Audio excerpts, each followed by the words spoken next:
Welcome to the Friday, January 26th edition of the SVG-TV Evening News. My name is Khalil Kato, and in the details this evening, St. Vincent and the Grenadines has recorded its first case of the JN1 variant of the coronavirus. This was reported by Medical Officer of Health, Dr. Roger Duncan, on NBC Radio. According to Dr. Duncan, the first case of the Corona Omicron variant JN1 in SVG was recently confirmed from samples sent to the Caribbean Public Health Agency, CARPHA, and follows confirmation of the variant in neighboring St. Lucia. Dr. Duncan used the opportunity to encourage members of the public to continue to follow COVID-19 safety guidelines. The appearance of JN1 in St. Lucia, and recently, as early as a week ago, I think, we had confirmation of a JN1 case in a sample that we sent to CARPHA for sequencing. And again, we want to remind people of the things we were talking about since 2020, since the pandemic started. And for respiratory illnesses, be it COVID, be it influenza A, be it influenza B, be it RSV. Same thing we're talking about. If you're sick, please stay home. Don't go to work. Don't ride the bus. Don't go in the supermarket. Don't go to church singing, clapping, and shouting. Okay? If your children are sick, please try and keep them home. I know it's difficult for some people, but we have to figure out how we're going to keep them home. And this is important because you don't want to go spreading the virus. And remember, we spoke about people who are vulnerable and the outcomes could be worse. Wash your hands frequently. The medical officer further noted that the JN1 variant is not new, but simply a mutation of the coronavirus, which has been around for quite some time. You know, St. Lucia did report their first case of JN1 variant. And remember, it's a variant. So I want to clarify several things. First, this is not a new virus. It's not a new thing. It's simply a variant of the SARS-CoV-2 virus. And what the virus has been doing in trying to perpetuate itself is been changing its antigenic properties. It's been trying to make itself more transmissible, which means the virus is going to live longer and survive better if it's transmitted easily from person to person. So that's going to sustain the virus, and that's what the virus has been doing. And that JN1 variant is a subvariant of the Omicron variant, and we spoke about that during the SARS pandemic itself in the very early days. Dr. Duncan said persons who contract the JN1 variant will have the same effects as the other variants of COVID. Now, this JN1 variant is what the WHO describes as a variant of interest. And this is important to note. It is of interest. And this simply means that it represents new mutations of the virus. It doesn't mean anything else. It doesn't mean that it's going to make you sicker, that the outcome is going to be worse. It's early yet to talk about, its properties and so forth, but what we seem to be seeing is that it appears to be a little bit more transmissible than previous variants, but it doesn't appear to be causing more severe disease. Again, we know severity of disease, and this is important to note. Severity of disease is determined primarily for COVID-19 by the host factors. So who the person is who gets sick, how old you are, whether or not you have any underlying chronic illnesses, whether or not you're taking particular types of medication and so forth. In a news release issued earlier this month, the Ministry of Health says it continues to monitor COVID-19 and other respiratory illnesses in circulation locally. The traffic branch of the RSVG police force is investigating a fatal motor vehicular accident which occurred earlier today in Trumaka in the North Leeward area. According to reports, one man was killed in the accident, while two other persons who sustained injuries and were said to be unresponsive were rushed to the Milton Cato Memorial Hospital for medical attention. Their condition is not known at this time. We'll bring to you more on this story as further information comes to hand. A fisherman and president of the National Fisherfolk Association, Winsbert Harry, said coming out of the 2024 budget, which was approved by Parliament earlier this month, he could see great challenges ahead for fisherfolk across St. Vincent and the Grenadines. See that fisherfolks will be struggling in St. Vincent and the Grenadines because if you look at some of the issues that surround the fishing industry right now, the fisherfolks in Bookament, they have a very serious issue down there where development is coming. They will be squeezed out of their area. The fisherfolks in Kingston, we already been squeezed out of our area already. We the fisherfolks of St. Vincent and the Grenadines is going to be in a rough road for 2024 because recently I heard that the government is looking at a closed season for the conch fisheries, and then if you have a closed season for the conch fisheries, then you have to how the fisher folks in the northern and the southern Grenadines adapt to that closed season. Harry also expressed concerns with the public health issues at Lomans Bay, where fisherfolk of Rose Place were relocated for the construction of the port modernization project. Space for the national organization in Lomans Bay where we could manage and take the area, and we are asking for the necessary use of a washroom and a bathroom. I hope it could be done speedily and fast, because down there it's becoming to a health hazard, a health issue, because it ain't easy to be on a beach where you have several persons from different communities who use the beach on a Sunday afternoon.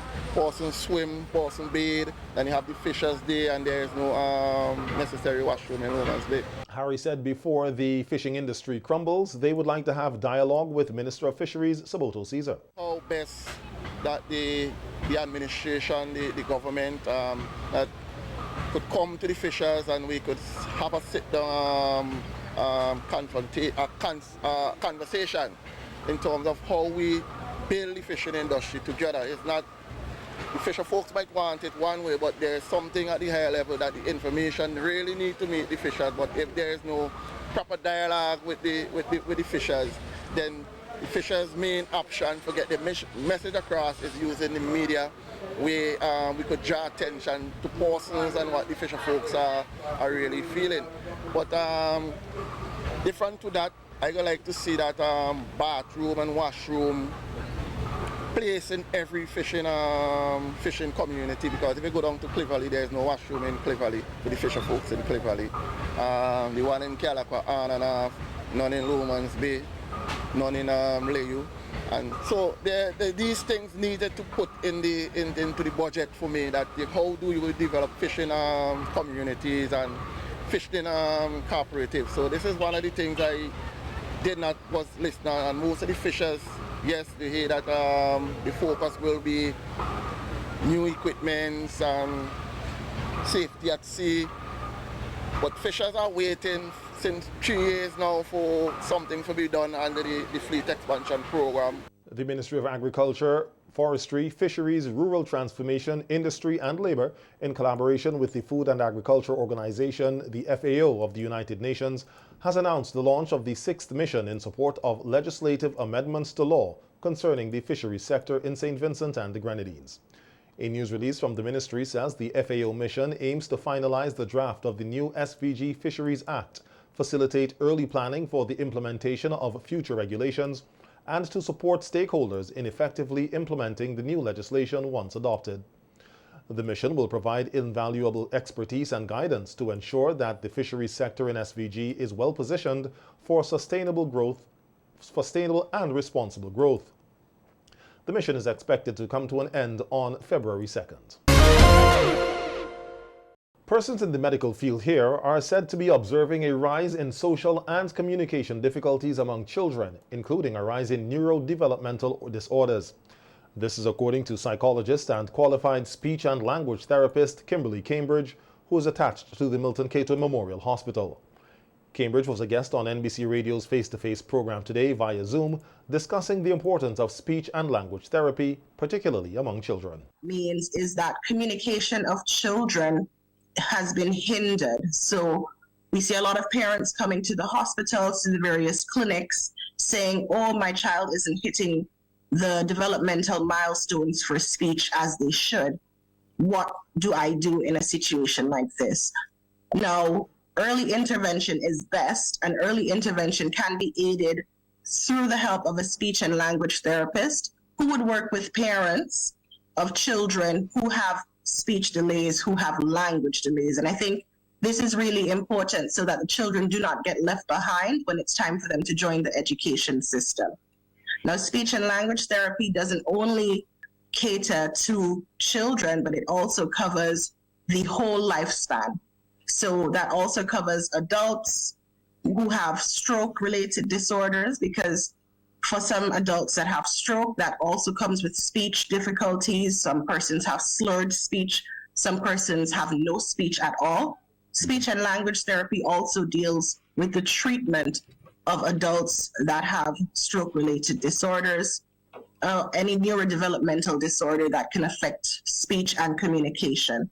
So even for adults who need assistance relearning the muscles that need to be used for speech and language therapy is important in that regard. Cambridge said there is a need for speech and language therapy in SVG as the number of persons with such challenges has been increasing yearly.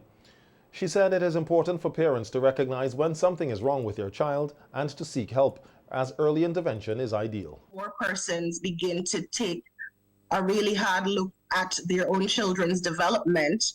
Parents are now saying, I'm not going to wait anymore. So we're starting to see a lot more persons come forward saying, hey, this isn't looking the way, or the development of my child isn't looking the way that it should compared to my other children.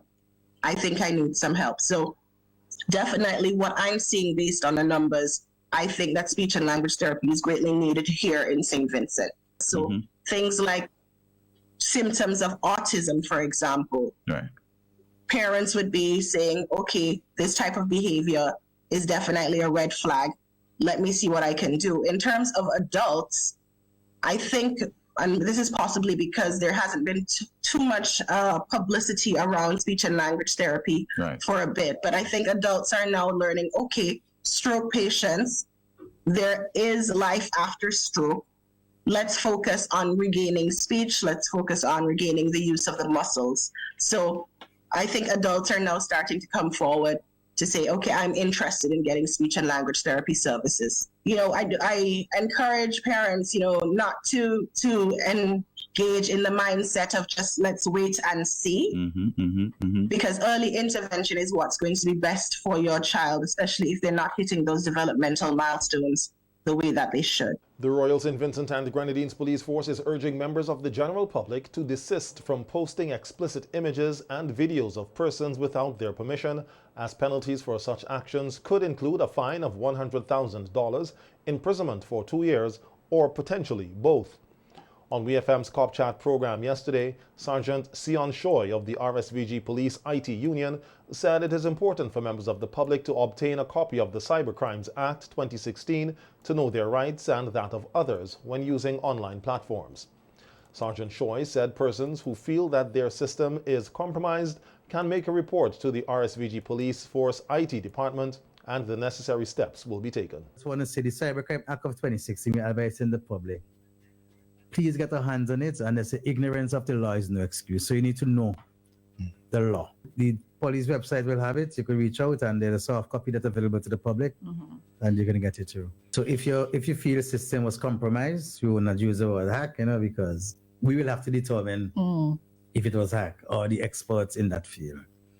So when you report the matter and it comes to the IT department, we will reach out to our regional or international agencies that assist us when these, you know, Interpol, Europol, you know, reach out to large agencies with the capacity and the resources to assist us in determine where the source or the IPs or the proxies originate from.